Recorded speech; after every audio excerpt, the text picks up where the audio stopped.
tombolnya itu diklik add a new course di sini untuk nambah mata pelajaran.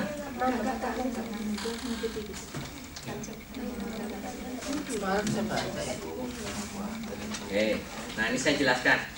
Untuk secara default, kalau Bapak Ibu ada misalnya kategori-kategori mata pelajaran, misalnya untuk IPA nanti ada mata pelajaran A, B, C, untuk apa itu bisa dibuat kategorinya. Untuk sekarang yang saya beri contoh, ini secara default ada kategorinya namanya miscellaneous. Jadi saya tidak akan, miscellaneous itu artinya bermacam-macam. Jadi semua saya jadikan satu kategori semua. Jadi saya tidak akan ubah dulu. Sekarang misalnya mata pelajarannya saya tulis ya, mata pelajarannya IPA kelas apa ya? Kelas 1. Kelas 7 ya. Kelas 7. Nama short name-nya IPA 7. Ya, kalau Bapak Ibu punya nama mata pelajarannya ada kodenya, kode nama mata pelajaran dimasukkan ke sini. Tapi kalau dikosongkan juga tidak apa-apa. Kuliah. Ya, ya Pak. Nggak ada kodenya Pak. Kalau kuliah ada kuliah. Iya, kalau mata pelajaran nggak ada kodenya ya. Guru ada Pak, guru. Guru ada ya. Jadi kalau nggak ada kodenya nggak usah ditulis. Nah sekarang di sini seperti tadi summary misalnya mata pelajaran IPA untuk kelas 7 dalam kurung SMP kelas 1 misalnya, ini saya kasih contoh. Nah, terus Bapak Ibu yang perlu perhatikan di sini formatnya. Nah, Bapak Ibu kalau di sini ada formatnya ada 4. Secara default kalau SCORM format ini Bapak Ibu mungkin belum sampai ke SCORM format. Ini kalau Bapak Ibu punya software seperti Adobe Captivate atau software seperti pembuat e-learning yang lain, Bapak Ibu bisa buat modulnya, terus formatnya pakai SCORM format ya. Tapi sekarang kita nggak pakai SCORM format. Nah yang kedua, format yang kedua adalah social format.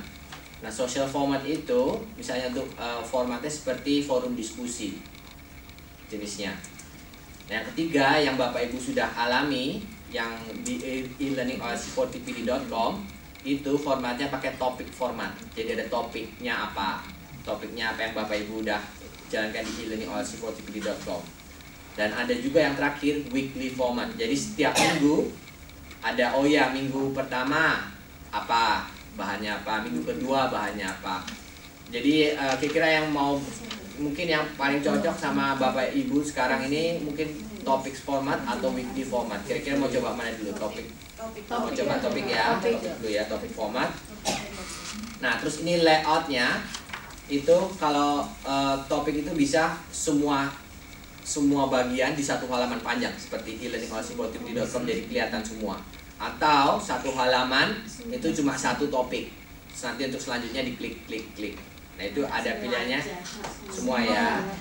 Nah terus ini jumlah topiknya atau jumlah minggunya ada berapa. Jadi misalnya di satu mata pelajaran ini saya kasih contoh, mungkin saya buat 3 ya. 3 topik aja untuk satu mata pelajaran. Tapi mungkin Bapak Ibu bisa sampai banyak 52 nih, di sini sampai 52. Tapi saran saya ini kan 52 ditulisnya 52 minggu 1 tahun 52 minggu. Tapi saran saya kalau bisa topiknya jangan terlalu panjang. Jadi kandanya nanti terlalu panjang, misalnya ada lebih dari 10 atau mungkin 7 itu udah terlalu panjang. Biasanya lebih dari 7 kalau bisa dibagi mata pelajaran yang lain atau diubah ke nama mata kursus yang lain. Misalnya mata pelajaran IPA kelas 1 semester 1, mata pelajaran IPA kelas 1 semester 2. Jadi dibagi kalau bisa ya. Jadi nanti buat mata pelajaran yang baru lagi. Jadi untuk contoh ini saya tulis 3. Terus ini untuk tanggal mulainya mata pelajarannya. Misalnya jadi sebelum tanggal segini, misalnya ini kan sekarang tanggal 9 November. Kalau misalnya saya tulis misalnya saya ubah jadi 1 Januari, murid-murid semua belum bisa akses mata pelajaran ini sebelum 1 Januari. Jadi setelah 1 Januari murid-murid baru bisa akses ya. Tapi saran saya kalau saya biasanya ini saya tidak ubah course start date-nya, kecuali memang benar-benar ada permintaan khusus. Oh ya, pokoknya mesti jam segini ini semua mulai, itu nggak ada masalah. Tapi saya biasanya nggak dipegang. Yang saya lakukan nanti saya sembunyikan course-nya, supaya sebelum kita kan sekarang lagi buat mata pelajarannya, sebelum selesai murid-murid tidak bisa lihat, jadi belum bisa akses. Itu yang saya lakukan. Tapi saya biasanya nggak mengubah course start date-nya. Terus ini mengenai bagian yang disembunyikan. Misalnya nanti disembunyikan itu maksudnya bisa diklik atau tidak. Kalau bisa disembunyikan itu, misalnya ada bagian yang disembunyikan itu tidak kelihatan tapi bisa diklik, tapi untuk itu nggak bisa kelihatan isinya, atau yang sini pilihannya benar-benar nggak kelihatan ya. Kalau saya memang kalau ada bagian yang hidden, bagi saya sih sebaiknya lebih baik completely invisible. Jadi Bapak Ibu bagian itu belum selesai, itu yang disembunyikan itu sectionnya itu completely invisible, jadi benar-benar nggak kelihatan oleh murid-muridnya. Terus ada news. Di setiap kursus mata pelajaran itu ada komponen news ya. Misalnya Bapak Ibu mau ngasih pengumuman, oh ya tesnya tanggal besok dikumpulkan atau apa, jadi pengumuman gitu. Jadi nanti murid-muridnya otomatis terima email. Kalau ada email, saya harapkan ada email atau orang tuanya terima email untuk pemberitahuannya. Itu bisa berdasarkan khusus itu.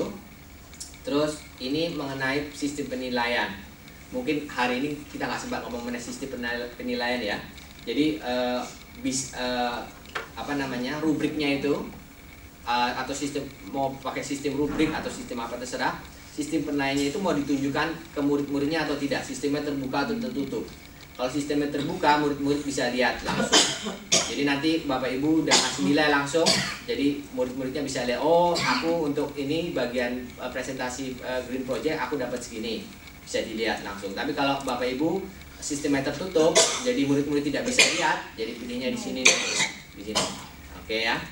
Tapi ini secara by default ini yes. Terus mengenai activity report, ini misalnya ada penambahan file, atau ada penambahan perubahan, atau ada posting di forum atau apa, itu di course-nya itu kelihatan. Ini secara defaultnya 0.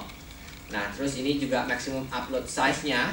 Jadi misalnya Bapak murid-muridnya ada yang mau upload file, entah gambar entah apa di course ini untuk menumpulkan tugas. Nah maksimum filenya itu berapa besarnya? Ini settingnya saya udah setting maksimum 10 mega.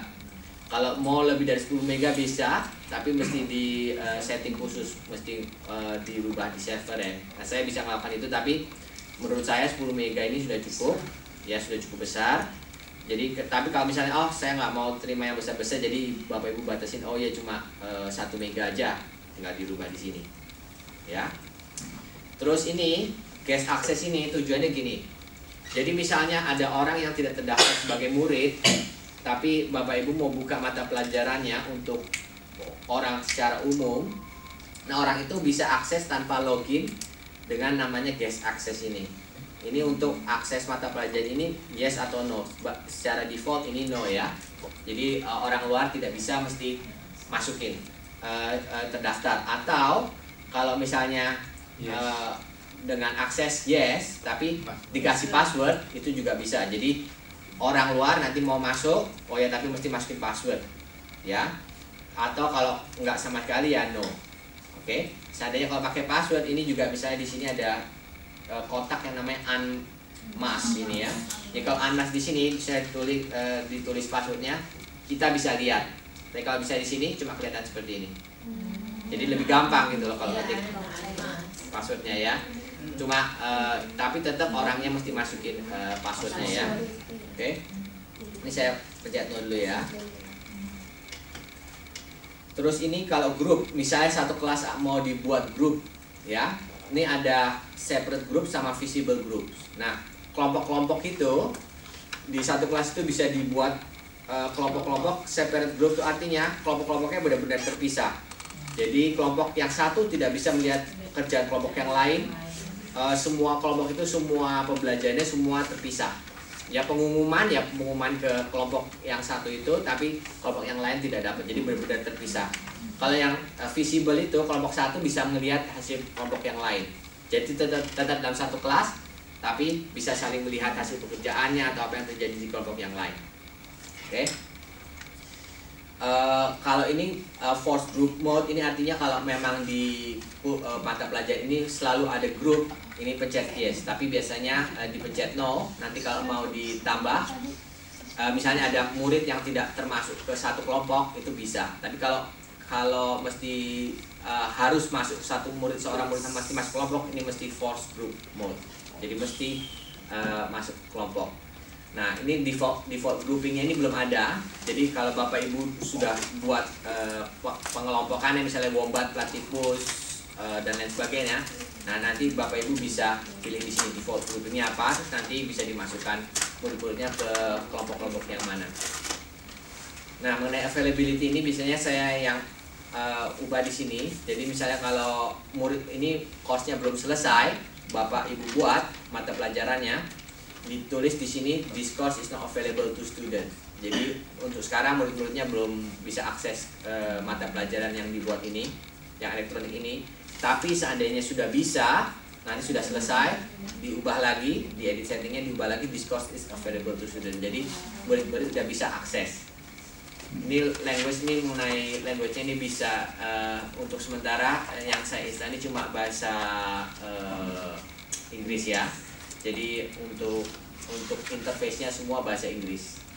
Oke. Nah, ini untuk role renaming ini mungkin Bapak Ibu tidak usah